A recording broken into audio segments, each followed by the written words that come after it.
हरि नाम का एक लकड़हारा था। उसकी पत्नी का नाम गीता था। उसकी एक 10 वर्ष की इकलौती बेटी थी जिसका नाम रमा था। रमा खूब मस्ती किया करती। एक दिन हरि जंगल में जाने के लिए तैयार हो रहा। रमा अपने पिता के पास आती है। पिताजी, आज मैं आपके साथ जंगल में चलूंगी। मुझे देखना है कि आप बड़ी बड़ी लकड़ियों को कैसे काट लेते हैं। मैं तुम्हें जंगल नहीं ले जा सकता। तुम जाओ अपनी सहेलियों के साथ खेलो। रमा जिद करने लगती है और रोने लगती है। रमा की जिद को देखकर हरि मजबूर हो जाता है। हरि रमा को लेकर जंगल की तरफ चल देता है। दोनों जंगल में पहुंच जाते हैं। हरि अपनी कुल्हाड़ी लेकर लकड़ियां काटने लगता है। अपने पिता को लकड़ियां काटता देखकर रमा मन ही मन बहुत खुश होती है। लकड़ियों को काटते काटते हरि थक जाता है। वहाँ पीपल के छायादार पेड़ के नीचे विश्राम करने लगता है। हरि को उस छायादार पेड़ के नीचे कब नींद आ जाती है उसको पता ही नहीं चलता। अपने पिता को सोता हुआ देखकर रमा कुल्हाड़ी को लेकर पेड़ काटने के लिए चली जाती है। वह जैसे कुल्हाड़ी उठाकर पेड़ पर मारती है, कुल्हाड़ी पेड़ पर ना लगकर उसके पैरों में जा लगती है। रमा खूब तेजी से चिल्लाती है और बेहोश हो जाती है। रमा के पैरों से खूब ढेर सारा खून गिरने लगता है। हरि तुरंत रमा को अस्पताल में भर्ती करा देता है। रमा के पैरों से ज्यादा खून बह जाने के कारण उसके पैर में सेप्टिक पॉइजन फैलता ही जा रहा है। अगर आपको रमा की जान बचानी है तो हमको मजबूरन रमा का पैर काटना पड़ेगा। हरि हाथ जोड़कर रोता हुआ कहता है, आपको जो अच्छा लगता है आप वो कीजिए, बस मेरी रमा की जान बचा लीजिए। आपका मैं हमेशा आभारी रहूंगा। डॉक्टर रमा की जान बचाने के लिए उसके पैरों को काट देता है। सुबह जब रमा को होश आता है, वह देखती है वह अस्पताल में है। वह झटके से अपने बेड से उठती है मगर वह उठ नहीं पाती। रमा रोने लगती है। वह अपने पिता से पूछती है, पिताजी, उठ क्यों नहीं पा रही हूँ मैं? मेरे पैर कहाँ हैं? हरि रमा को सब बातें बता देता है। यह सुनकर रमा खूब रोने लगती है। रमा अस्पताल से घर आ जाती है। वह ईश्वर की मूर्ति के सामने रोते हुए कहती है, भगवान, मैंने आपका क्या बिगाड़ा था जो आपने मुझे अपाहिज की जिंदगी दे दी।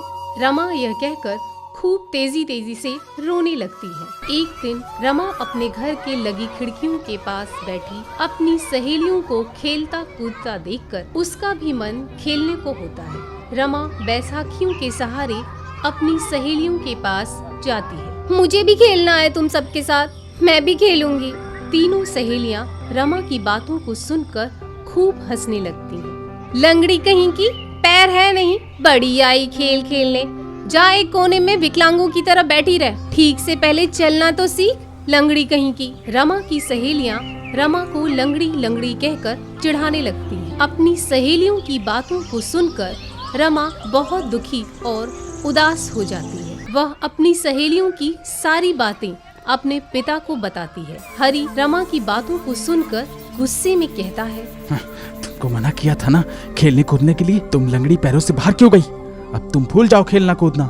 रमा को अपनी सहेलियों की बातें इतनी बुरी नहीं लगती जितनी उसको अपने पिता की बातों को सुनकर बुरा लग जाता है। उसका मन बहुत दुखी हो जाता है। वह घर के एक कोने में जाकर खूब रोती है। वह अपने जीवन को अभिशाप के रूप में मानने लगती है। रमा के घर के पास में एक छोटा सा जंगल पड़ता था। वह रोज जंगल में जाती, ईश्वर को कोसती और खूब रोती थी। एक दिन रमा खूब तेजी से जंगल में रो रही थी। तभी उस जंगल से एक साधु गुजर रहा था।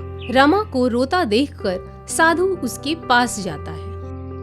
क्या हुआ बेटी, तू इतना क्यों रो रही है? क्या परेशानी है तेरी? आप ही अपने ईश्वर से पूछिए, उन्होंने ही तो मुझे विकलांग बनाकर अभिशाप की जिंदगी जीने पर मजबूर किया। मैं अच्छी भली अपनी जिंदगी जी रही थी। आपके भगवान ने मुझे लंगड़ी बनाकर दर दर की ठोकरें खाने को मजबूर कर दिया है। अच्छा बेटी, तुम विकलांग हो, तुम्हें लगता है कि विकलांग होना अभिशाप है? बाबा, मेरी सहेलियां और मेरे पिता ने यह एहसास दिला दिया कि मैं विकलांग लंगड़ी लड़की हूँ। यह अभिशाप नहीं तो क्या है बाबा, आप ही बताइए, कहकर रोने लगती है। अच्छा तो ये बात है बेटी, हम मनुष्य के जीवन में सुख दुख तो लगा ही रहता है। सिर्फ हम इंसान ही नहीं, पृथ्वी में रहने वाले जितने जीव जंतु पेड़ पौधे सभी तुम्हारी तरह परेशान हैं। तुम्हें यकीन ना आता हो तो आओ चलो मेरे साथ। इस जंगल में रहने वाले जीव जंतु पक्षी जानवर, अगर किसी ने भी ये कह दिया कि ईश्वर ने उनको अच्छी जिंदगी दी है तो मैं मान जाऊंगा कि ईश्वर ने तुम्हारे साथ अन्याय किया है। आओ मैं तुमको साबित करके बताऊंगा। जैसे साधु जंगल में कुछ ही दूरी पर जाता है तो देखता है एक बड़ा सा सांप खूब तेजी से रो रहा था। क्या हुआ नाग देवता, तुम इतना क्यों रो रहे हो? ये भी कोई ईश्वर ने जिंदगी दी है मुझे, कहकर रोने लगता है। साधु रमा की तरफ देखते हुए फिर सांप से कहता है, नाग देवता तुम्हारी तो जबरदस्त जिंदगी है। मनुष्य तुमको पूजते हैं और तुमसे खूब डरते भी हैं। इंसान तो तुम्हारी पूजा भी करते हैं। नाग देवता तुम्हारे नाम पर तो मनुष्य नाग पंचमी का पर्व खूब धूमधाम से मनाते हैं और तुमको दूध भी पिलाते हैं। तुमसे सुखी कोई नहीं हो सकता। हाँ, ये भी कोई जिंदगी है। टेढ़ा मेढ़ा होकर चलता हूँ जंगल में, रहने वाले सभी पक्षी जानवर मेरी चलाई पर खूब हंसते हैं। अगर मेरा कभी मन कहता है कि जंगल में थोड़ा घूम लूं, नेवला मोर और बाज मुझ पर कभी भी हमला कर देते हैं। अगर इन तीनों से मैं बच भी जाता हूँ तो सपेरा आके मुझे पकड़ लेता है और मेरे दोनों दांतों को तोड़कर मनोरंजन करके इंसानों से पैसा कमाता है। जो इंसान हमें पूजते हैं और मेरी पूजा करते हैं, कभी कभी वही लोग बेरहमी से हमें मार भी देते हैं। यह कहकर सांप खूब रोने लगता है। अच्छा तो ये बात है। अगर नाग देवता तुमको दोबारा जन्म मिले तो तुम किस प्रकार का जानवर, पक्षी या क्या बनना चाहोगे? अगर मुझे दोबारा जन्म मिलेगा तो मैं मोर का जन्म लेना पसंद करूंगा। देखा बेटी रमा, अब आओ मोर के पास चलते हैं। तीनों मोर के पास जाते हैं। मोर भी खूब तेजी तेजी से रोता रहता है। क्या हुआ मोर, तू क्यों रो रहा है? ईश्वर ने मुझे मोर का जन्म देकर मेरे साथ अन्याय किया है। अभिशाप के रूप में ही हुआ है मेरा जन्म। मोर तुम्हारी जिंदगी इतनी अच्छी है, तुम अपनी जिंदगी पर रो क्यों रहे हो? नेशनल बर्ड हो तुम। तुम्हारी सुंदरता को देखने के लिए इंसान हमेशा पागल रहता है। जब सावन आता है तो इंसान तुम्हारे डांस को देखने के लिए पागल हो जाता है। क्या जिंदगी है तुम्हारी, तुम्हारे खूबसूरत पंख जो ईश्वर ने सिर्फ तुमको ही दिए हैं और किसी पक्षी को नहीं दिए हैं। वाह, इंसान तुमको कितना पसंद करता है। बाबा, मेरी सुंदरता ही मेरे लिए अभिशाप है। शिकारी जो मुझे मारकर मेरे खूबसूरत पंखों को बेरहमी से नोचकर मुझे आधे तन में एक कोने में फेंक देता है और उसी पंखों को बाजार में 5-5 रुपए में बेच देता है। मैं बिना पंख के आधे तन में एक कोने में तड़प तड़प के मर जाती हूँ। ये भी कोई जिंदगी है? इससे बेहतर तो कौवे की जिंदगी है।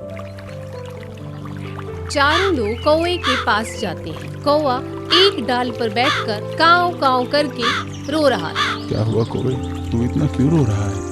बाबा, मैं अपनी जिंदगी पर रो रहा हूँ। ईश्वर ने मुझे कौवे का जीवन देकर मेरे साथ अन्याय किया है। ईश्वर ने मुझे काला बनाया। जंगल में रहने वाले पेड़ पौधे पक्षी जानवर मुझे काला कलूटा कहकर चिढ़ाते हैं। मुझे कोई भोजन नहीं देता। मेरी आवाज़ को मनुष्य अपशगुन मानता है। जहाँ मैं काव काव करता हूँ मुझे पत्थर मार के भगा देते हैं अपने घर से। बाबा, मैं मरे हुए इंसानों का श्राद्ध वाला भोजन खाता हूँ। ये भी कोई जिंदगी है क्या? ये अभिशाप है। देखा बेटी रमा, पक्षी जानवर और मनुष्य संसार में कोई सुखी नहीं है। सुखी वही है जो अपनी समस्याओं को साहस के साथ मुकाबला करता है। और रही समाज की बात बेटी, अगर समाज की बातों को ध्यान दोगी तो तुम जिंदगी भर विकलांग ही रह जाओगी। समाज में इतनी कुरीतियां हैं जो किसी को आगे बढ़ने नहीं देती। इसलिए तुम अपनी मन की बात को सुनो।